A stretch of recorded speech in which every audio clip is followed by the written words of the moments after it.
Si on dit que c'est un match quasi parfait, vous dites quoi?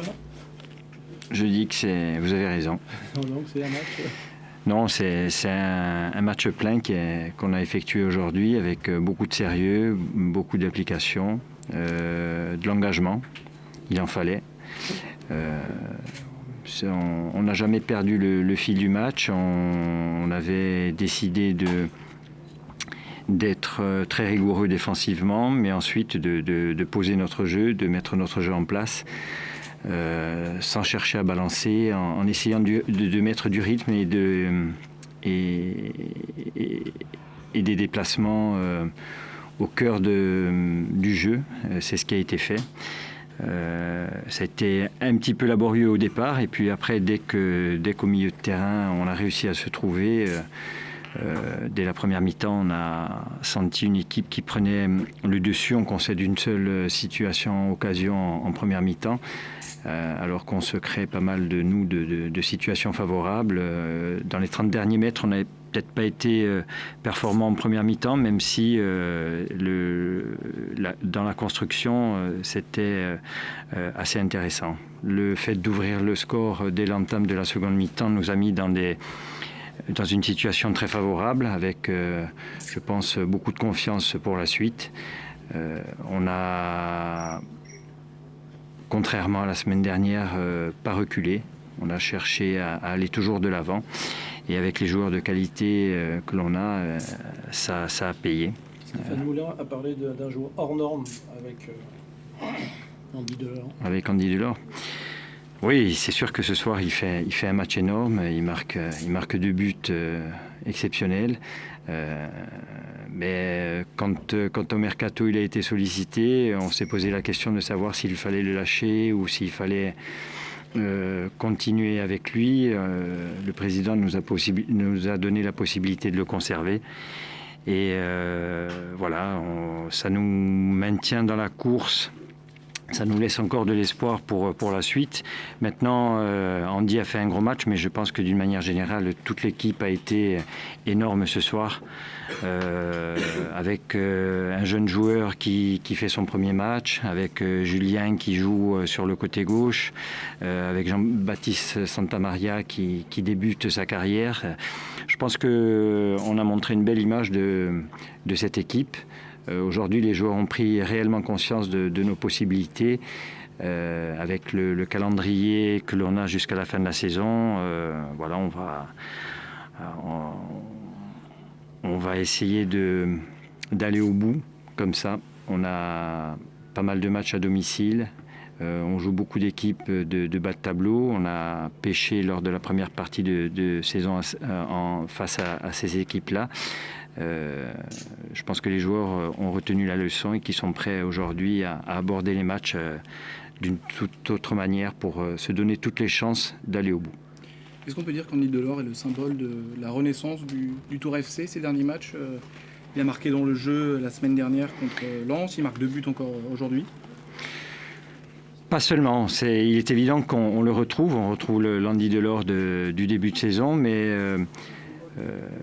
dès la deuxième mi-temps du match face à Istres, où l'on s'était incliné à 1-0, on a senti véritablement une équipe qui retrouvait un état d'esprit, et ça s'est confirmé de semaine en semaine avec le match gagné face à Dijon à domicile, qui a été peut-être moins fourni au niveau du jeu, mais avec un état d'esprit hors norme.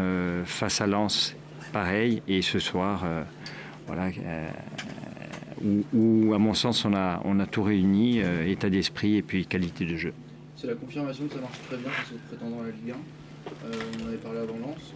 La motivation, elle vient plus naturellement pour tes joueurs sur ces matchs-là, à tes yeux? Peut-être. En tout cas, c'est le constat qu'on avait fait il y a quelques temps de ça. Maintenant, il y a eu pas mal de matchs où on s'est incliné face à des équipes de bas de tableau.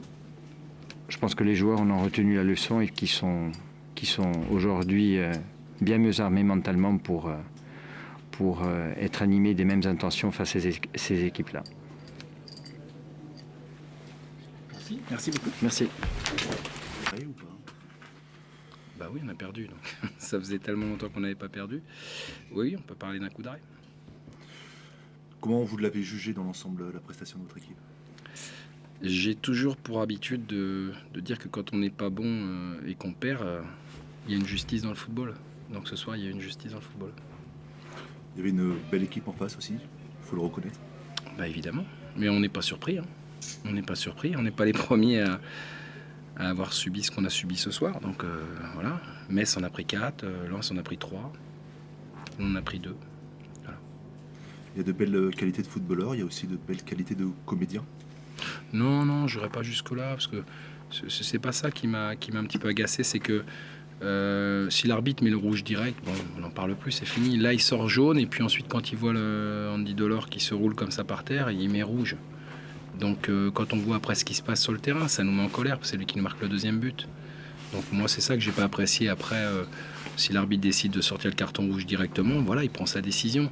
Mais là, je considère qu'il s'est laissé abuser, puisqu'il sort d'abord un carton jaune, et après, quand il voit que le joueur est par terre et qu'il roule comme il roule, il met un rouge. Donc il se laisse abuser, puisque le joueur revient 5 minutes après pour nous marquer un magnifique deuxième but. Donc j'en voulais pas au joueur, lui il a joué sa partition. Et j'en veux pas à l'arbitre non plus, juste qu'il s'est laissé abuser. Et ça c'est dommage, parce que bon, évidemment qu'après ce carton rouge, 2 matchs, il n'y a plus quoi. Vous lui avez dit quoi à Delors? Vous avez discuté avec lui? Non, je lui ai dit que c'était un excellent joueur et qu'il continue de faire ce qu'il sait très bien faire, c'est-à-dire mettre des buts magnifiques. Jouer au football comme il sait jouer plutôt que de faire ça, parce que même si il a peut-être eu mal, mais enfin bon, voilà, il n'est pas rentré, on ne l'a pas emmené à l'hôpital, donc voilà, tout simplement, mais c'était dans un très bon état d'esprit. Qu'est-ce qui a manqué à ta formation pour résister ce soir? Tout, match sans, ce que j'ai dit aux joueurs, quand on hormis peut-être, j'aime pas donner des noms, mais hormis peut-être Greg Maliki qui a été à son niveau, pour le reste, c'est absence totale de performance individuelle, donc évidemment pas de collectif. On n'a pas joué, on a beaucoup trop subi à mon goût, et je l'ai déjà dit à la mi-temps. Je leur ai dit que si on continuait de la sorte, le prochain tir peut-être qu'il serait au fond. Malheureusement, c'est ce qui s'est passé. Donc voilà, on n'a pas été au niveau du niveau du match. On n'a pas été au niveau, donc on a été sanctionné, ce qui est on ne peut plus logique. Maintenant, on savait bien que ça allait arriver, parce que ça faisait 11 matchs qu'on n'avait pas perdu. Ça arrive ici face à la meilleure attaque du championnat et si on savait déjà pourquoi, mais enfin on a vu ce soir, parce qu'ils ont quand même un joueur hors norme. Donc il a fait la différence, même si ça aurait pu arriver en d'autres circonstances. C'est lui qui l'a fait et c'est pas un hasard. Tu tires quoi comme enseignement pour le sprint final? Rien du tout, on a perdu, voilà. Perdu un match, j'ai dit aux joueurs, on a perdu une bataille, on n'a pas perdu la guerre. Voilà, on va pas se mettre la tête dans le seau parce qu'on a perdu à Tours. Logiquement, on est passé complètement à travers notre match. On n'aime pas ça, on aimerait que ça n'arrive pas. Mais malheureusement, c'est les matchs qu'on vit dans une saison et qu'on a un rendez-vous maintenant. Ce match-là, il est fini, il est perdu, il a été mal joué, il a été perdu. Donc ce qui m'importe maintenant, c'est le prochain. Et le prochain, c'est Créteil. Ça ne sera pas plus simple, pour d'autres raisons. Et à nous de savoir faire basculer ça de notre côté. Le SCO a toujours su réagir après un couac. Oui. Après, je vais pas vous parler des absents parce que bon, voilà, mais bon, voilà, je sais pourquoi. Si évidemment que le collectif a été défaillant ce soir, mais j'aime pas